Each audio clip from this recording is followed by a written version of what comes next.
Halo Bu Ratna, kami dari kelompok 7 dan inilah video project Eiffel 3 kami dengan judul Produk Kopi Celup dari Australia.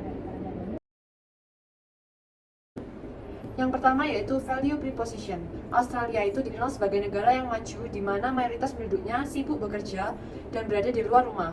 Selain itu, mereka juga dikenal sebagai orang yang suka menyantap kopi. Maka dari itu, melihat berbagai potensi yang ada, maka kami bertekad untuk menawarkan produk kopi celup kami ke Australia. Produk kopi celup kami adalah produk kopi celup dari UMKM Mbak Puer, di mana bentuk dari kopi celup ini praktis dan cepat. Selain itu, produk dari kopi celup yang kami tawarkan juga tidak berampas dan hanya perlu diseduh dengan air panas dan akan langsung jadi, dan rasa dari kopi celup ini tetap enak dan beraroma dan memiliki aroma yang khas.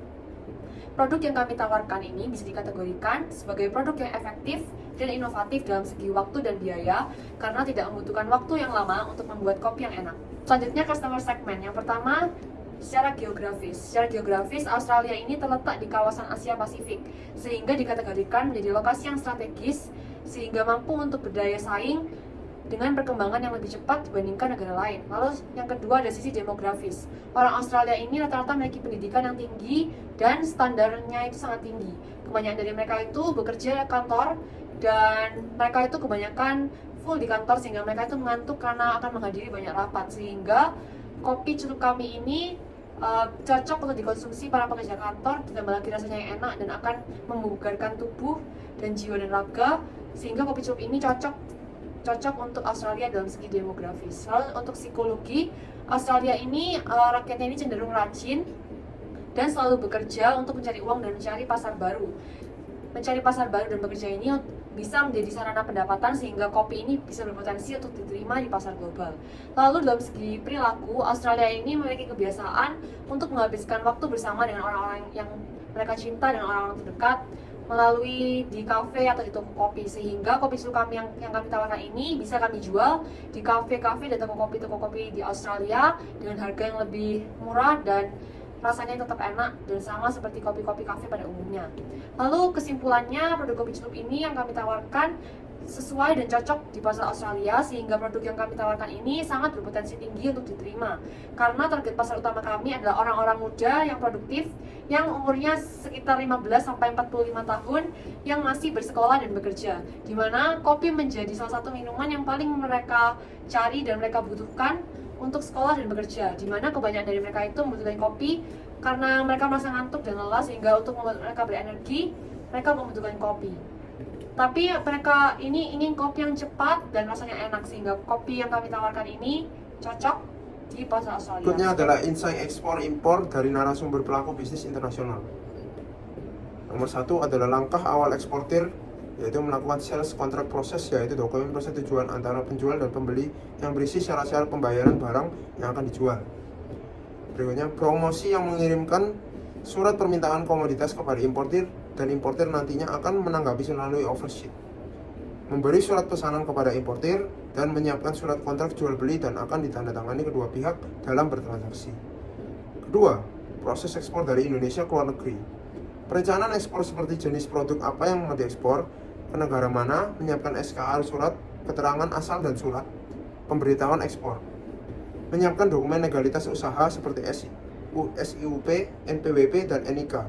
Menyiapkan dokumen ekspor yaitu invoice packing list, pemberitahuan ekspor barang, dan lain-lain. Menggunakan jasa pusat logistik, berikat atau dikirim ke pelabuhan atau bandara. Nomor 3, kendala apa yang pernah dialami, yaitu seperti legalitas NPWP, hak atas kekayaan intelektual, sampai dengan perizinan untuk prosedur ekspor impor harus dipenuhi dan sesuai dengan kebijakan dan menaati kebijakan pemerintah. Keempat, solusi yang cocok untuk mengatasi permasalahan. Membuat NPWP dan SPT tahunan, pajak dan dibayarkan dengan tepat waktu, agar hal tersebut dapat menunjukkan bahwa pemilik usaha telah patuh terhadap pajak dan akan memudahkan suatu usaha untuk lolos dalam pengajuan berbagai dokumen perizinan. Kegiatan ekspor impor dari Badan Bea Cukai. Kelima, pembayaran internasional yang cocok untuk Australia adalah consignment. Keenam, negara lain selain Australia yang berpotensi untuk mengimpor kopi celup adalah Italia dan Amerika. Dan ada aspek ekonomi dan politik perdagangan antara negara. Dan ada 4 hal yang perlu kita ketahui. Yang pertama adalah tarif, kuota, ekspor, dan subsidi.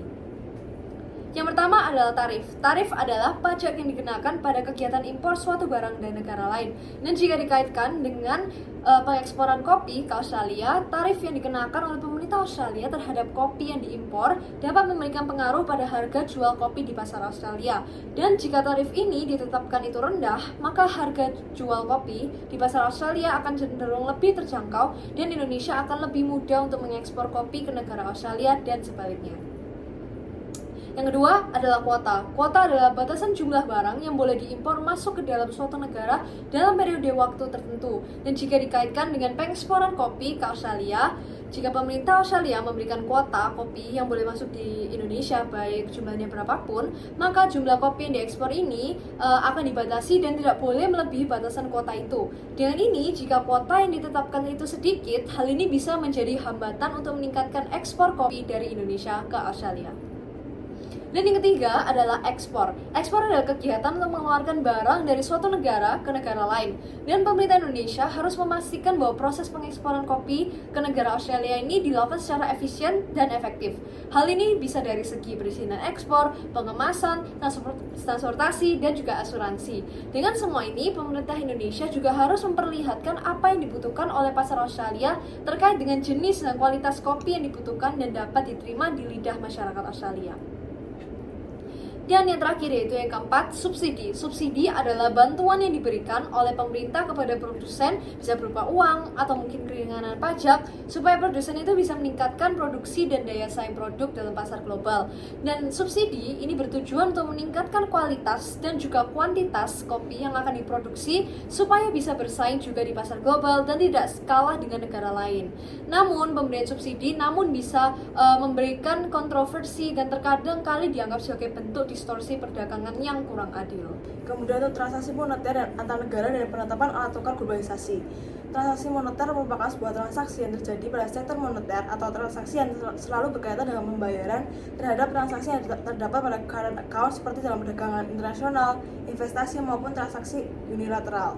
Kemudian ada 5 cara pembayaran internasional. Yang pertama yaitu ada advance payment atau cash, menggunakan uang tunai yang dimana pada saat pembeli sudah memesan barang atau jasa, maka pada saat itu juga penjual juga perlu menerima uang sebagai bentuk pembayaran barang atau jasa yang ia tawarkan. Kemudian yang kedua yaitu ada open account.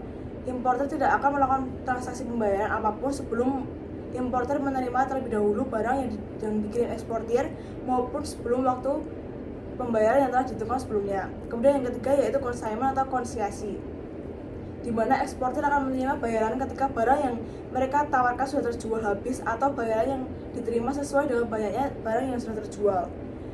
Kemudian yang keempat yaitu commercial bills of exchange atau surat wesel, dilakukan melalui kesepakatan yang telah dibuat antara eksportir dan importir dengan menggunakan surat perintah yang berisikan jumlah uang yang harus dibayarkan importir dengan lunas pada waktu yang telah disepakati sebelumnya.